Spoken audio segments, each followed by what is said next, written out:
Greetings, welcome, willkommen. We are going to be continuing with our Stoicism because that's just the way it is. And we're going to be doing Book 2, Section 5, How Confidence and Carefulness Are Compatible.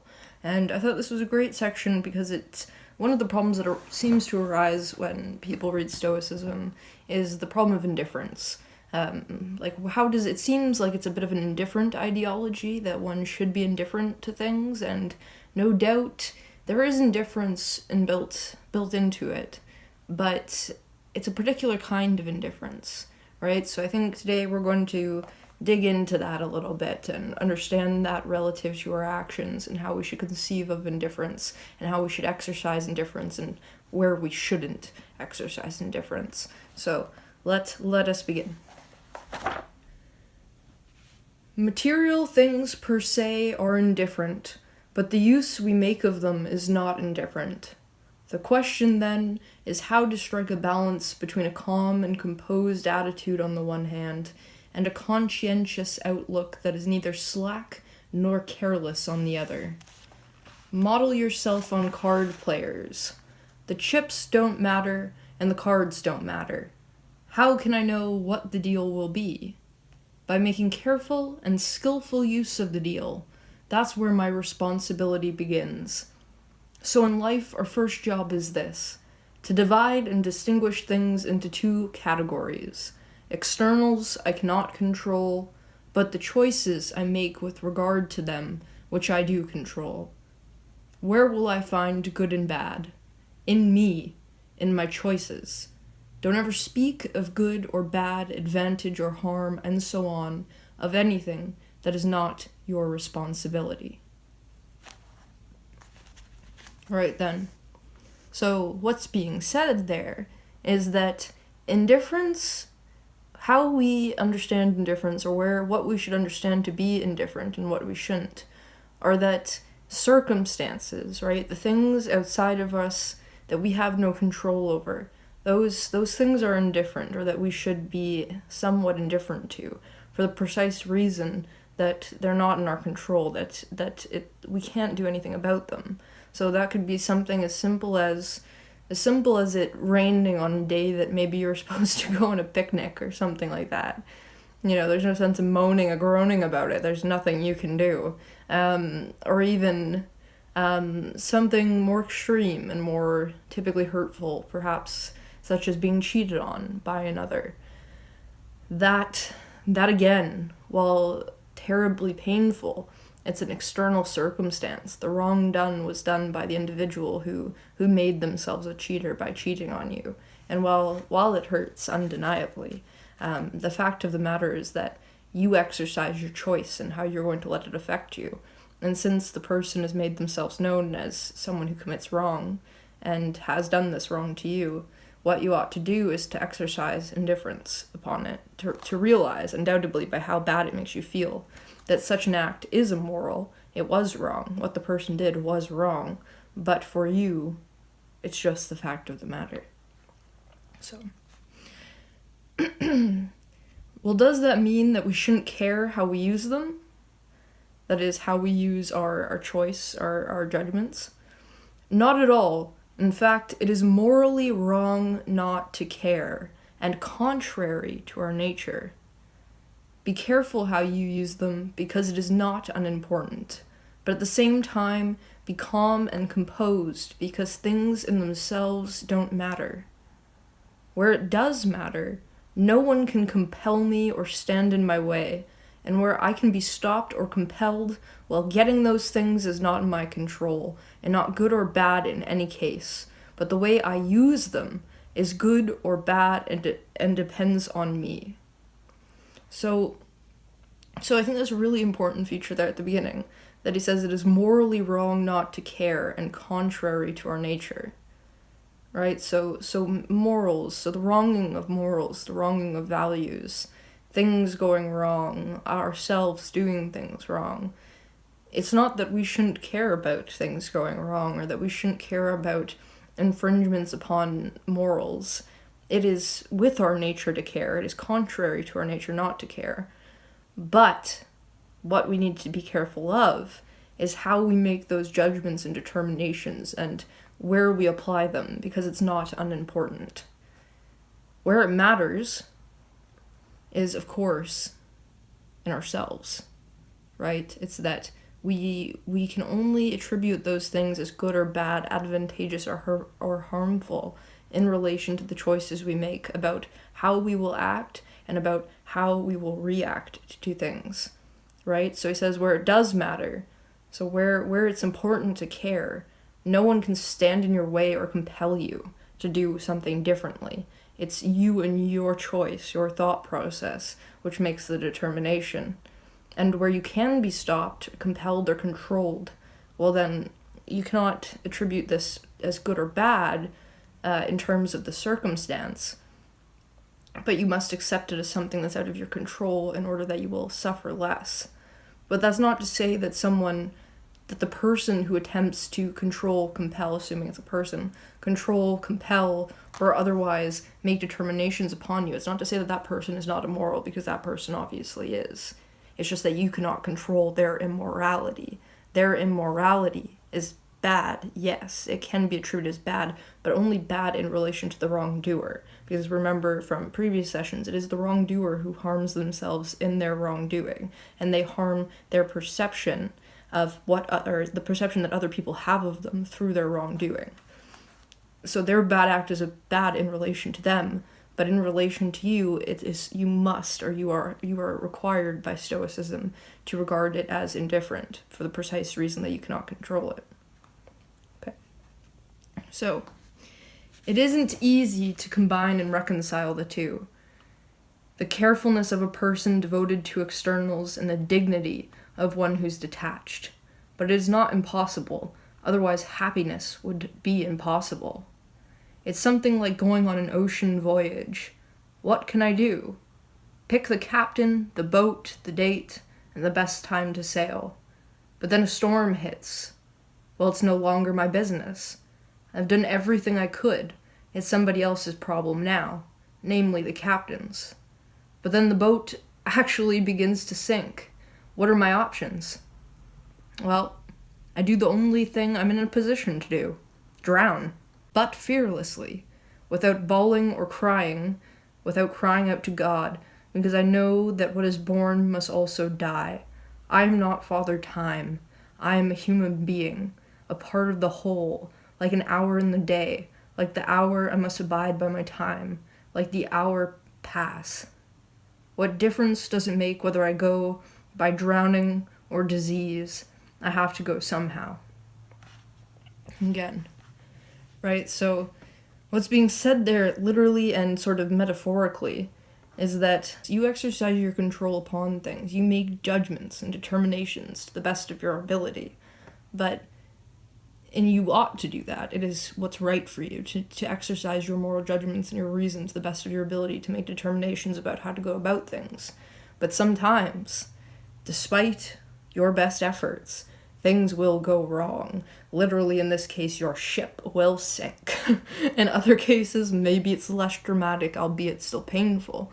But the point is that there are times in life where it's a roadblock. It's an impasse. You can't get past this. It's too far out of your control. And in such cases which typically evoke chaos and fear and outrage, anger, explosive demonstrations of emotion in people, despite all of that, all of those feelings of indignation and crying out for help, it won't do anything, right? All you're doing in the case of your boat sinking is making your death much more dramatic than perhaps it could otherwise be, right? Your last moments of life will be of you frantically screaming and crying and, cursing the universe. Whereas the perspective that Epictetus is suggesting here is that you need to understand that you are a human being, and it is in your nature to meet such circumstances and die. It just like the hour of the day, it's in your nature to pass. And he says, what difference does it make whether I go by drowning or by disease? I have to go somehow. So the point is that you can face those situations. You can choose to react differently. You can just go down with the ship. Just accept it. It might be smoother and less painful that way as well. It's so blunt, but I think it applies to a great many circumstances, whether literally or allegorically. So let's continue. You'll find that skilled ball players do the same thing. It's not the ball they value, it's how well they throw and catch it that counts as good or bad. That is where the grace and skill lie, the speed and expertise. Speed such that I can't catch one of their throws even if I spread out my coat to do it, and skill such that, if I throw the ball however badly, one of them is bound to catch it. If we are afraid to throw the ball or nervous about catching it, then the fun is lost. And how can we preserve our composure when we are uncertain about what next to do? Throw it, someone says. Don't throw it, another says. Throw it already, says someone else. It turns into shouting instead of a sporting match. It's just as if the man were playing ball, only the ball in this case is his life, imprisonment, exile, or execution, with the prospect of losing his wife and having his children reduced to the status of orphans. Those were the stakes of the game, and still he played, and handled the ball with aplomb. So the idea is that the skilled ball player, it's not the ball they value, it's how they throw and catch it. So it's not the material entity which has the value of a given circumstance, it's how one makes use of it. It's the skill one exercises, the practice one utilizes in order to develop the skill necessary to act on it well. And I think that's analogous to acting on anything in the world or acting with things in the world. And it's that one ought not to put the value necessarily in the things themselves, but in how one can utilize the things, how they can maneuver them and develop themselves in the process of the maneuvering, right? So, and then he says, he makes some funny comments about how good they are, like, throws with such speed that I can't catch one of their throws even if I spread out my coat to do it. So some people are so good at it, become so well-versed, so learned, so developed that you're not very comparable. And I think the point about being afraid or nervous to catch it, then the fun is lost, is that one ought not to be intimidated, of course, by people who may be better at such exercises than you. And one ought to be afraid to try to learn to act on objects in that way, or act in the world in that way. Because it is in the very acting on things, in the process of acting on them, to develop your abilities. You ought not to be afraid to throw the ball. Don't be afraid of circumstances, of things that could occur. So don't be afraid to throw the ball. It makes it harder. So if you have anxiety about how to deal with things, about how to develop your skill, the more fear you have about it, the more uncertain you are about it, the more difficult it's going to be for you. It will not be easier. And part of the fun, I like the comment he makes about the fun, then the fun is lost. Namely, that's a part of life, I think. That learning how to throw the ball, learning how to interact with things, learning how to develop your skill is a part of the process of being human. So, and then he says down later that you need to be able to act on the world, to act in the world, exercising the proper mentalities of Stoicism, without fear of what you'll lose if you make a mistake or if bad circumstances happen to you. So it talks about losing one's wife, having one's children turned to orphans. They're just certain stakes of the game, and the skilled players still play. So, in other words, don't be afraid to act and to take choices and to risk loss, because that is just the nature of existence itself, right? I hate to pick on MGTOW, I am sorry. If you're MGTOW, I respect you and your choices. Do whatever you want. I don't intend to tread on you, but that's just the first thing that comes to mind, right?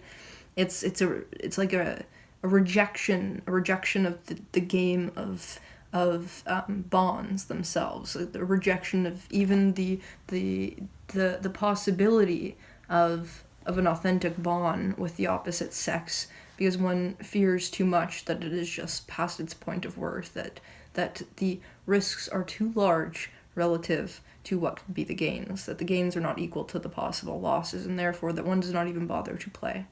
But I think in line with Epictetus, that the Stoic would say, au contraire, the part of the fun of the game is in developing your skills and in not being afraid and being willing to risk loss, because that's just the nature of life itself.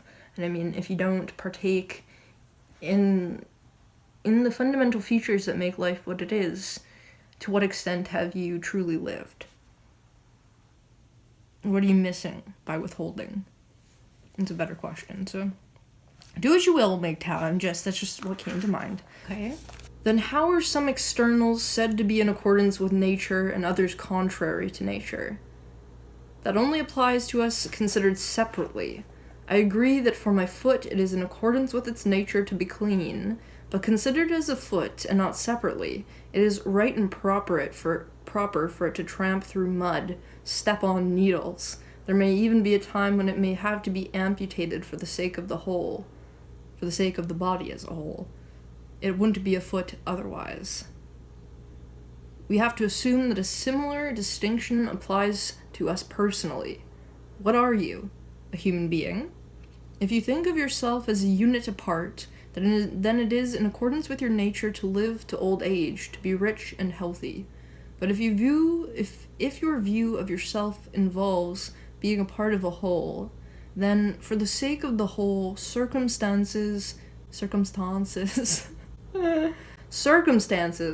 may make it right for you to be sick, go on a dangerous journey, endure poverty, even die before your time. Don't complain. Just as it would not be a foot, don't you realize that in isolation you would not be a human being? Because what is a human being? Part of a community, the community of gods and men, primarily and secondarily that of the city we happen to inhabit, which is only a microcosm of the universe in toto.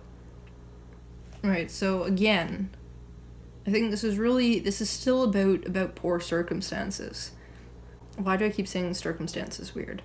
The idea is that part of being human and being in the world is that bad things happen. It's not going to go great for everyone all the time, and it is just a part of our nature to sometimes, like as in the example of the foot, where he considers the nature of the foot, and he says, if you think about the foot separate from the body, like if you just are separate from the world, really, if you think of the foot just, in isolation with a person, well, then it's probably pretty clean. It's not getting mucked up. But the nature of the foot is such that it's meant to walk about, and if we think of times before, shoes, then the nature of the foot was to get quite muddied, quite hurt, quite cut, subjected to many conditions which are unfavorable to it. However, despite the fact that such conditions may seem unfavorable to the foot, such as becoming hurt or dirty, it is in the foot's nature, by virtue of what it is, to walk through such things. And such is the case with the human existence too. And that, similarly, that you realize that human beings are not simply individuals, but are units of a larger collective, within a larger collective of happening. It cannot be the case that it will always go well for everyone within the community, within the collective. Different circumstances will affect different individuals in different ways. And in contemplation of that, one realizes that some people will be sick and other people won't. Some people may die in a boat, so other people won't. Some people might die in a plane crash, other people won't. Some people get a disease, other people won't. Right? And you don't always have control over these things, but it is just with the nature of the world that such things will happen. And so, therefore, one ought not to necessarily complain about such things.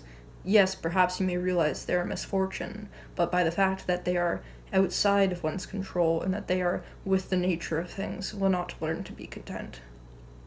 So, and that's why now I'm being put on trial, and why someone else falls sick, why another undertakes a voyage, why someone else dies, and still another is convicted. In this body, this universe, this community, it is inevitable that each of us faces some such event. Your job, then, is to appear before the court and say what you have to say and make the best of the situation. Then the judge declares you guilty. I wish you well, Judge. I did my part. You decide if you did yours. Because the judge runs a risk too. Don't forget. Right, so the point there is really just a summary of everything I just said in my previous summary. It's that there's just a certain nature to things, and that it is your duty, your moral duty, to do the best that you can within the confines of what's given. And the part about the judge is interesting too. It's that, I think, taken allegorically, it's that, yes, you will be judged for your circumstances, but let's recall and remember that so too every judge is a human. Every judge that exists that could possibly judge you for your actions and for your choices is another human being who is subject to all the same circumstances as you, of reason and of external circumstances. And even the person who judges you, because of that, runs a risk of judging incorrectly, of acting on the wrong perceptions. Hello, darkness, my old friend. And I think we all know I've recently been guilty of this. Namely, that one points your finger, there's probably 3 pointing back.